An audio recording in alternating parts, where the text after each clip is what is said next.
Welcome back. You're watching Inspirational Brands Make in India, and the next brand that we're featuring on the show today is becoming a leading name in the technical textile sector.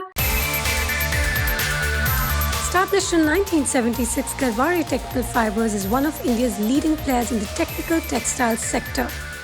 As a multi-divisional technical textiles company, Garhwari Technical Fibers provide innovative application-focused solutions across segments such as aquaculture, fishing, sports, safety, agriculture, and more. Headquartered in Pune, the company has a presence across the globe with customers spread across 75 countries. And today we're in conversation with the Chairman and Managing Director of Garhwari Technical Fibers, Vayu Garhware. Welcome to the show, Vayu. Thank you so much, Lata, and it's a privilege to be on the show, and thank you for inviting us. Let me start from the beginning, Vayu. Garhwari Technical Fibers was founded by your grandfather. You joined the family business in 1997 as a third-generation entrepreneur. Was joining the business, family business, a conscious choice? Was it your first and preferred choice? I finished university in America. I was in Wharton. It's very much a finance school. So I was really looking at investment banking. But then I realized that, it's good to come back and actually put whatever I've learned to use for our family business. And so that's what I did. When I came back, actually, I thought my father would put me in the finance area, but he actually made me run all the machines on the factory shop floor. He was a very tough taskmaster, which I thank him for even till today. After running the machines on the factory shop floor, he used to make me sit in meetings, but I was not allowed to speak.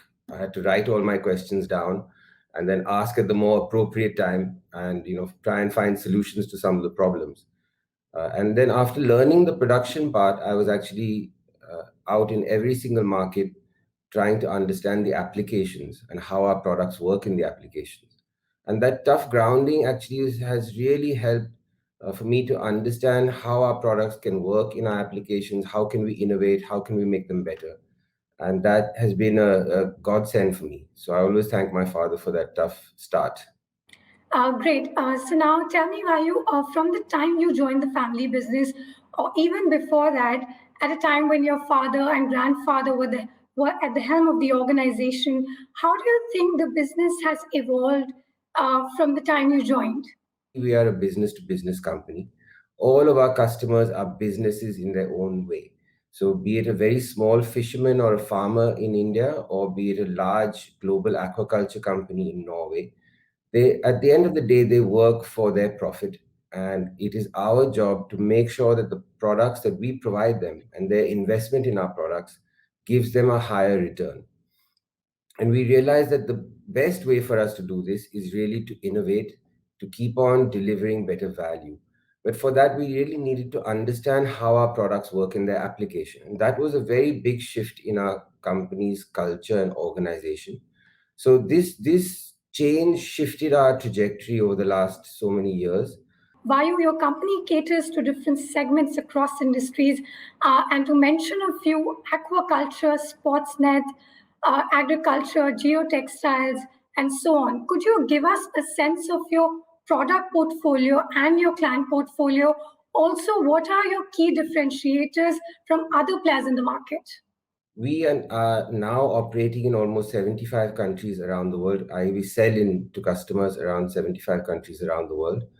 As you know, one of our major businesses is aquaculture, industrial fishing. We are very much active in sports. So we are one of the leaders in providing sports net solutions to be it tennis tournaments or college play, etc.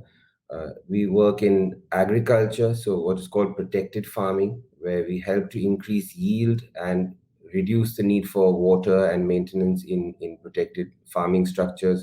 We have a business of geosynthetics, which is very active in improving overall solution cost and quality of infrastructure construction. So there are multiple businesses in multiple areas around the world. Almost 60% of our sales are now overseas. I'll just give one idea about our brand. I think that has been one of the key differentiators for us. We are obviously a corporate brand and an industrial brand. So unlike probably FMCG, for example, our brand is built over years of trust, uh, because our products are very mission critical. So as you can imagine, in a case like aquaculture, if our products fail, it's a major risk of the farmed fish mixing with the wild fish, which is a significant environmental concern for many aquaculture farms around the world. In mechanized fishing, if they fail, the boat has a risk of losing significant amount of catch. We do things like single point mooring systems for offshore oil rigs. If they fail, there's a significant risk of oil spills in the ocean. Or to bring it to something like safety nets for construction, if that fails, there's a risk of injury for the workers on the construction site. So our products, though small in the overall operational cost of our customers, are very mission critical. Now, Vayu Garware has two state of the art manufacturing facilities at Vai and Pune. Could you tell us about their annual production capacities and technical capabilities? Yeah, sure, Lata. So we have two plants, as you mentioned, one in Pune, in Chinchod, which is where we actually started as a company. That plant is now the smaller facility. It manufactures ropes and various types of textiles.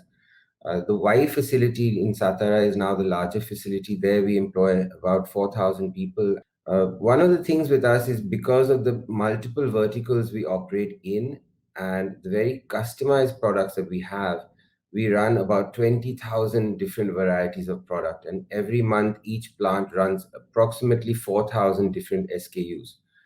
This leads to a lot of complexity in the manufacturing process. So the good thing is that we have highly flexible machines, and the machines can run a number of different SKUs, but that leads to the variety leads to planning problems and leads to efficiency issues. So around the time we took the mission, we really focused on what's known as lean manufacturing, originally founded by Toyota, I think, and that has helped us a lot. We have highly flexible but highly dependable production capabilities. Let's talk about the current scenario. Vayu, COVID-19 has disrupted businesses across sectors.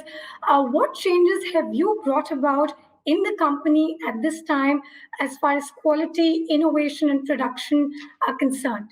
Well, like so many companies, I'm sure the priorities have certainly changed with COVID. So the first priority now is, of course, to have our team safe and well. And this has led to, right from last year, March, when we started working on SOPs, we set up task forces.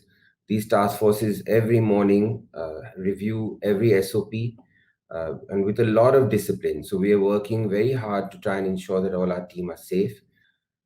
Apart from that, some things have changed in the sense that some very what one would have normally thought are pretty basic things like logistics issues and simple things like bills of lading, etc. So when there were lockdowns, all of these things have become significantly more challenging and have required a lot of management and forward-looking thinking to try and predict problems and deal with them, because we are almost 60% export, so our customers are all far away.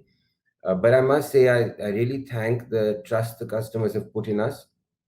They continue to give orders right through the lockdowns and right through the COVID period. And our team has been able to deliver. And we've got such fantastic response from our customers saying that, though they've had doubts of whether we'd be able to deliver from India, we've been able to deliver on time. The other aspect, as you asked, on innovation, I don't think COVID times has changed the focus on innovation at all. It's probably increased it because it's now even more important that our products deliver better value to the customers.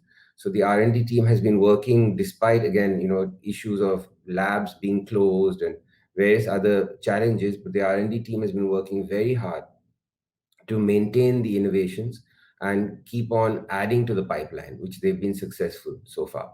Lastly, I want to know what are your future plans for the company, your short and long term goals in the new normal? So I think on the short-term goals, of course, we, as with so many other people, our number one goal is right now is to make sure that all of our team is safe and well. Only with that can we focus on our business as we normally do. Once that is in place, we of course focus very much on continuing our innovation and continuing to build on the trust that the customers have shown in us, and continuing to penetrate and being the thought leaders in these areas.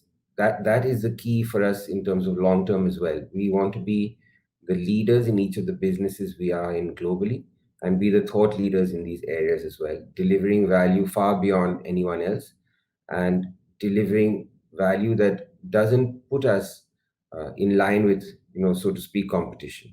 All right. Thank you so much, Vayu, for speaking to CNBC TV 18. We wish you all the best for your future endeavors.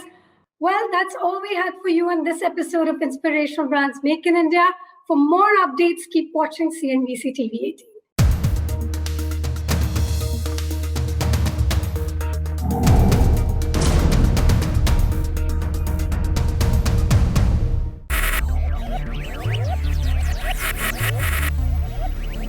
Focus, ideate, innovate, enable.